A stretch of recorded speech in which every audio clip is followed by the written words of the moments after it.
Hey guys, Shawn Ray here from MuscularDevelopment.com. I'm Unleashed and I'm talking about what's happening with the Mr. Olympia competition 6 weeks away. We've seen pictures of Big Ramy. We saw Phil Heath guest posing just recently in Denver, Colorado. Shawn Rhoden seems to be like he's on track. Very quiet, training up in the Santa Barbara area. And of course, Dexter Jackson's already shut it down for the season.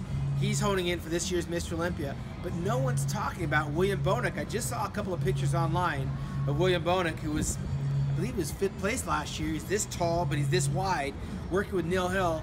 He's going to be one of those guys that's either going to go up or maybe way down. I'm not so sure, but we know last year he was almost a smidgen too big for his frame, but can you be too big for your frame? We know Muhammad bin Aziza was one of those guys, and right now William Bonac is going to be fighting to stay in that top 5 lineup. But who's coming in to mix it up in the top 6? Is there anybody out there on the horizon?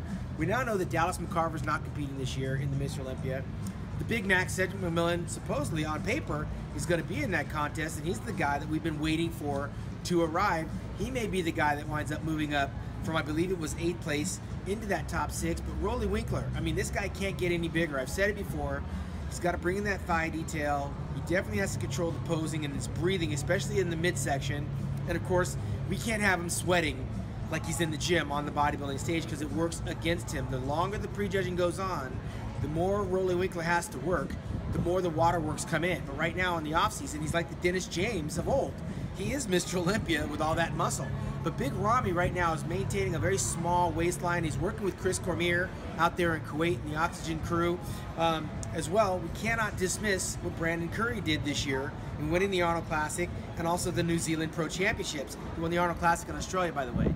So Brandon Curry right now is a bona fide guy to move into the top 10. Can he squeeze into the top 6? I think a lot of things would have to happen for Brandon Curry to make it into that top 6. But I do know that potentially he will be in that top 10 lineup. And of course, we're still looking for big things from Nathan Diasha. Now that the Tampa Pro Show is out of the way, there's hardly anything left in the way of qualification for the Mr. Olympia. I believe we're done.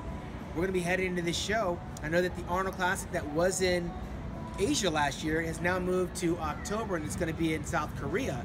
And that's going to take place after the Mr. Olympia. Speaking about after the Mr. Olympia, well, it's a foregone conclusion that I've already chosen Phil Heath to probably defend that title, win number 7, and tie the record with Arnold Schwarzenegger and join Lee Haney and, of course, Ronnie Coleman.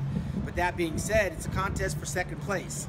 And following the Mr. Olympia, we saw Big Ramy beat Dexter Jackson. We saw Big Ramy beat Shawn Rhoden. We saw a lot of things happen post-Olympia competition. So if all the stars are aligned, can Big Ramy beat those guys on the day that it matters the most? That's going to be a huge question that Big Ramy is going to have to answer. And we know that Phil Heath got a little irked this year early in the season when Shawn Rhoden was talking about he's the next Mr. Olympia.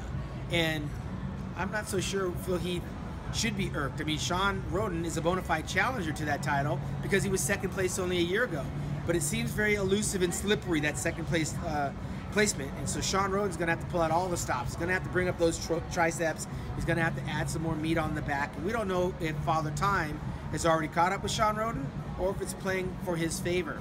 Outside of that, there's really nothing big happening in the way of the lineup. Last year we talked a little bit about what Kevin Levrone factor was going to happen. It never did materialize.